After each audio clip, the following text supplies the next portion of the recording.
ముఖ్యంగా మన భారతదేశ ప్రధాని మోదీ గారు కానీ, అలాగే మన ఎక్స్టర్నల్ అఫైర్స్ మినిస్టర్గా ఉన్న డాక్టర్ ఎస్ జయశంకర్ గారు కానీ, అలాగే ఈరోజు నేషనల్ సెక్యూరిటీ అడ్వైజర్గా ఉన్న అజిత్ దోవల్ గారు కానీ, వీరందరి సారథ్యంలో భారతదేశం అనేక దేశాలతో చక్కటి సత్సంబంధాలను కొనసాగిస్తూ ముందుకు వెళుతూ ఉంది.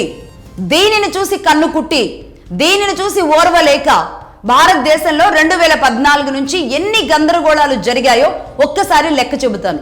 అంటే దీనిని ఒక ప్రధాన అస్త్రాలుగా, అంటే భారతదేశం అన్రెస్ట్గా ఉంది, భారతదేశంలో ఒక అలజడి జరుగుతుంది, భారతదేశంలో ఏదో జరగబోతుంది అని ఒక క్రియేట్ చేసిన గేమ్లు ఏవైతే ఉన్నాయో అవి మామూలు గేమ్స్ కాదు. మనం చూసినప్పుడు ఇక్కడ ఏదో చిన్న అలజడి అని మాత్రమే మనం అనుకుంటున్నాం. కానీ దాని వెనుక ఇదే దేశంలో ఉన్న పార్టీలు ఏంటి, ఆ పార్టీల వెనుక బయటుండి నడిపిస్తున్న దేశ వ్యతిరేక శక్తులు, దేశంలో ఉన్న దేశ వ్యతిరేక శక్తులకి తోడుగా బయటుండి, దేశం బయటుండి అమెరికా లాంటి దేశాలు, పాకిస్తాన్ లాంటి దేశాలు భారత్ మీద చేస్తున్న కుట్ర ఏంటి అంటే ఒక్కొక్కటి చెబుతాను చూడండి. ఒకటి, మణిపూర్లో అల్లర్లు సృష్టించడం. అది చిన్న విషయం ఏం కాదు, అతి పెద్ద విషయం, అతి భయంకరమైన కుట్ర మణిపూర్ అల్లర్లు. అలాగే నెంబర్ 2, ఢిల్లీలో ఒక కృత్రిమమైన రైతు ఉద్యమాన్ని సృష్టించి నడపడం కొన్నాళ్ల పాటు. ఇది ఢిల్లీలో జరిగిన కృత్రిమ రైతు ఉద్యమం. అలాగే ఇది నెంబర్ 2. ఇది నెంబర్ 3. ఇక ఖలిస్తాన్ వేర్పాటువాద ఉద్యమం. ఖలిస్తాన్ వేర్పాటువాదం అనేది చాలా తీవ్రంగా జరిగింది. అలాగే 4, కెనడా, లండన్ కేంద్రంగా ఈ ఖలిస్తాన్ వేర్పాటు ఉద్యమానికి ఈ ఉగ్రవాదులు తయారు చేయడం, వీళ్ళకి బ్యాక్ ఎండ్ నుంచి ఫండింగ్ ఇవ్వడం, అలాగే వాళ్ళకి కావాల్సిన ఆయుధాలు కూడా సమకూర్చడం. ఇదంతా కూడా కెనడా అండ్ యూకే మధ్య లండన్ కేంద్రంగా జరిగిన ఒక కుట్ర. అలాగే నెంబర్ 5, కాశ్మీర్ అల్లర్లు సృష్టించడం, ఉగ్రవాద దాడులకు పాల్పడుతూ ఉండడం. అలాగే నెంబర్ 6, ఇది చాలా కీలకమైంది, మగధా న్యూస్ మాత్రమే ఆ సమయంలో చెప్పడం జరిగింది. నిజానికి ఇరాన్ అండ్ అమెరికా యుద్ధం జరుగుతున్న తొలినాళ్లలో దొరికిన ఒక కుట్ర భగ్నం చేయడం. అమెరికా CIA ఏజెంట్ మాథ్యూ ఆరెన్ హ్యాండెక్, ఇతడు అమెరికా CIA ఏజెంట్, భారతదేశంలో రెడ్ హ్యాండెడ్గా దొరికాడు. వెస్ట్ బెంగాల్లోని ఎయిర్పోర్ట్లో NIAకి చిక్కాడు. ఇతడు అంటే ఇక్కడ భారతదేశంలో ఒక అన్రెస్ట్ క్రియేట్ చేయడానికి అన్ని ప్రాంతాల నుంచి కూడా ఒక అలజడి, ఒక ఉగ్రవాద మూకని తయారు చేస్తున్నట్టుగా తెలుస్తోంది. ఇతన్ని ప్రస్తుతానికి NIA అండర్లోనే ఉన్నాడు, ఇతన్ని విచారిస్తున్నారు. ఏ కుట్రలకి తెరలేపారు. ముఖ్యంగా వెస్ట్ బెంగాల్ ఎలక్షన్స్ కి సరిగ్గా నెలన్నర సమయంలో 40 రోజుల ముందుగా అతడు అక్కడ దొరికాడు అంటే గనక ఇంకా అతి పెద్ద కుట్రని, అతడు దొరకడంతో ఒక రకంగా అత్యంత పెద్ద కుట్రని ఛేదించినట్టుగా అయింది. అందుకే ఒక రకంగా వెస్ట్ బెంగాల్లో బీజేపీ రాగలిగిందేమో అని కూడా అనిపిస్తుంది.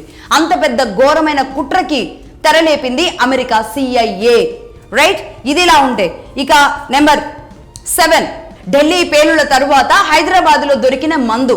ఇది ఆముదంతో తయారు చేస్తారు, దీని పేరు ప్రధానంగా చెప్పకూడదు, రైట్? ఈ ఆముదంతో తయారు చేసిన మందు ఏదైతే ఉందో అతి డేంజరస్.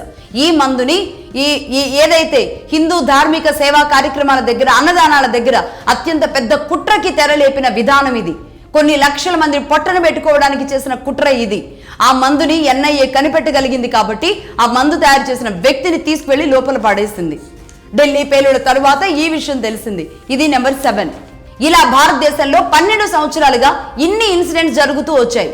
ఇవన్నీ కూడా ఒక రకంగా NIA కన్ను కప్పి దాటిన తరువాత మన దాకా తెలిసిన ఇన్సిడెంట్స్. ఇవి కాకుండా NIA పరిధిలో బయటికి రానియకుండా క్లోజ్ చేసిన సంఘటనలు అనేకం ఉన్నాయి. దేశ ప్రధానిని మట్టుబెట్టడానికి జరిపిన కుట్రలు కూడా అనేకం ఉన్నాయి. వీటన్నింటి నేపథ్యంలో భారతదేశాన్ని కాపాడుకోవడానికి జరుగుతున్న ఒకవైపు ఒక యజ్ఞం జరుగుతూ ఉంది, దేశాన్ని రక్షించుకోవడానికి ఒక యజ్ఞం జరుగుతున్న పరిస్థితి ఉంది. ఇన్ని జరుగుతున్నా సరే ఇంకొంతమంది ఉంటారు, ఇదే దేశంలో ఉంటారు, దేశం తిండి తింటారు, ఈ దేశ నేలలో అన్నీ తీసుకుంటారు, కానీ దేశ వ్యతిరేక శక్తులుగా ఉంటారు. వీళ్ళు పాకిస్తాన్ ప్రేమికులు, చైనాకి భక్తులు, అమెరికాకి తొత్తులు, దేశానికి మాత్రం వ్యతిరేక శక్తులు. ఇలాంటి వాళ్ళని ఏం చేయాలి? వీళ్ళంటారు మోడీ ఉన్నా భద్రత సున్నా అంటారు. మరి వీళ్ళకి బాడీ ఉన్నా సరే నాలెడ్జ్ సున్నా అని నేను అంటాను. అవునా కాదా? వీళ్ళకి బాడీ మాత్రమే ఉంటుంది, నాలెడ్జ్ సున్నా. కావాలని మేము బడుగు బలహీన వర్గాల వైపు ఉంటాము అని అమాయకపు మాటలు మాట్లాడుకుంటూ అమాయకమైన కులాలని, మతాలని రెచ్చగొడుతూ చేస్తున్న ఒక భయంకరమైన కుట్ర ఇది. దేశ వ్యతిరేక శక్తులు అందరికీ కూడా కాపు కాయడానికి ఇక్కడ ఉండి జర్నలిస్టుల రూపంలో పనిచేస్తున్న వాళ్ళు ఉన్నారు. వీళ్ళని దేశ వ్యతిరేక శక్తులు అనే అంటాను నేను, ఎర్ర జర్నలిస్టులు అనే అంటాను నేను. ఇలా వీళ్ళంతా కలిసి ఇలాంటి అన్రెస్ట్లు క్రియేట్ చేసే వాళ్ళకి అండగా నిలబడుతూ, అలాగే ఇక దేశంలో ఎవరు ఎక్కడ ఉన్నా లేకపోయినా వెస్ట్ బెంగాల్లో మా మమతా ఖాన్ ఉంది అని చల్లగా ఆమెను చూసి నెమ్మదంగా కాస్తో కూస్తో ఆవిడేదో ఒకటి చేస్తుందిలే, బంగ్లాదేశ్ బోర్డర్లో ఉంది కాబట్టి అవసరమైతే మొత్తం ఆ 2000 కిలోమీటర్ల కంచెను కూడా తీసేస్తుందిలే అని ఎదురు చూసిన వాళ్ళ వీణలు తెగిపోయాయి, వాళ్ళ గొంతులు మోగబోయాయి.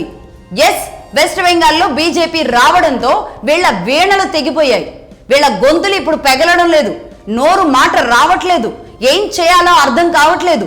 సరిగ్గా మొన్న మే 4వ తేదీన రిజల్ట్ వచ్చిందో లేదో అప్పటికప్పుడే మొత్తం తట్టా బుట్టా సర్దుకొని అందరూ పరారవుతున్నారు.